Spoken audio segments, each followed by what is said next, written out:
전청조는 혼인빙자 및 온갖 말로 상대를 기망하여 사기 혐의로 구속수사 중인 상태입니다. 그런데 말로 사람들을 기망해도 경찰이 처벌조차 하지 않는 특이한 악행이 존재합니다.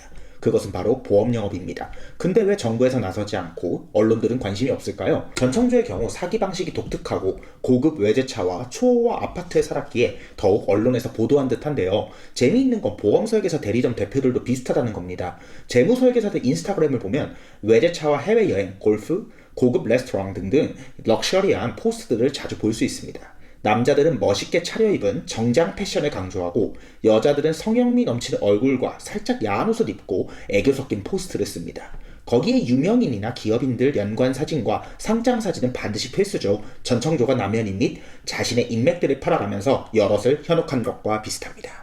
그런데 왜 같은 방식으로 사기를 치는데 처벌이 없을까요? 바로 관련 법규를 전혀 신설하지도 않고 경찰이나 검사들이 관련된 고소는 모두 기각시키기 때문입니다. 쉽게 말하면 대법에서 사기를 벌였는데 처벌했다는 판례가 나온 적이 없는 겁니다. 사실 수사 단계에서부터 적극적인 조치를 진행해야 하는데 아무리 피해 사실을 이야기해도 경찰이 대충 조사 후 혐의 없음 의견으로 송치를 한 후 불기소 처분하는 경우가 대다수입니다. 그렇다면 민사는 어떨까요?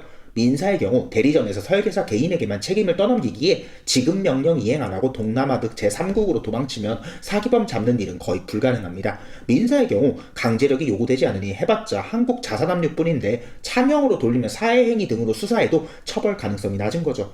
사기의 수법은 전청조와 비슷합니다. 유명인과 인맥을 들먹인다? 설계사들은 대리점 로고를 달고 본인이 우수사원으로 표창받았다고 위장합니다. 심지어 보험 대리점들 보면 MDRT니 생보협 우수표창 등 어마어마한 로고를 달고 오니 사람들이 믿고 속는 거죠. 잘 사는 것처럼 자신의 경제 배경을 강조하여 신뢰성을 높인다? 설계사들 인스타그램에 있는 수많은 부자 되는 법 강의, 자산 모으는 시크릿 노트, 목돈 만들기 강의를 보십시오.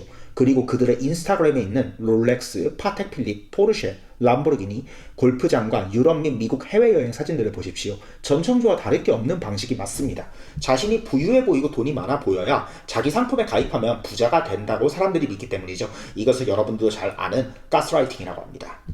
이미 여러 차례 뉴스에 나오고 있지만 수년간 왜 정부의 대처는 미온적일까요? 사실 보험사들의 특징은 대기업 금융사들에서 나온 계열사다 보니 정부와의 카르텔을 의심하지 않을 수 없는 상황입니다. 더불어민주당이든 국민의힘이든 비리가 연루되어 있는 건 아니죠. 뒷돈 받으신 건 아닌지 지금까지 안일한 대처를 볼 때 그냥 뒷돈 좀 받고 보여주기 식으로 탁상 행정만 하는 건 아닌지 궁금합니다. 홍콩 ELS 피해가 현재 15조 4천억 원이고 총 판매 잔액이 19조 3천억 원 정도 된다 하는데 보험 불안전 판매 사기도 이 정도 피해액은 이미 문재인 정권 시절부터 넘어선 상태입니다. 전청조의 사기는 사실 대국민 대다수를 향한 사기가 아님에도 소재가 자극적이어서 대서특필되었는데요. 보험사들은 비슷한 수법으로 사기를 치는 조직적인 다단계 영업회사들이 생기도록 조장해서 수십조를 내고도 떵떵거리며 아직도 피해자를 모집 중인 것입니다. 언론사들, 보험사들에게 광고 수주 많이 받더니 눈이 돌았나요?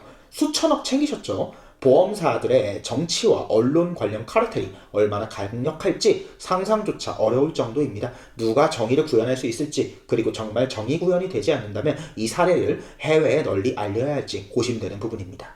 다음 시간에도 보험 사기에 대해 추가적으로 방송하도록 하겠습니다. 감사합니다.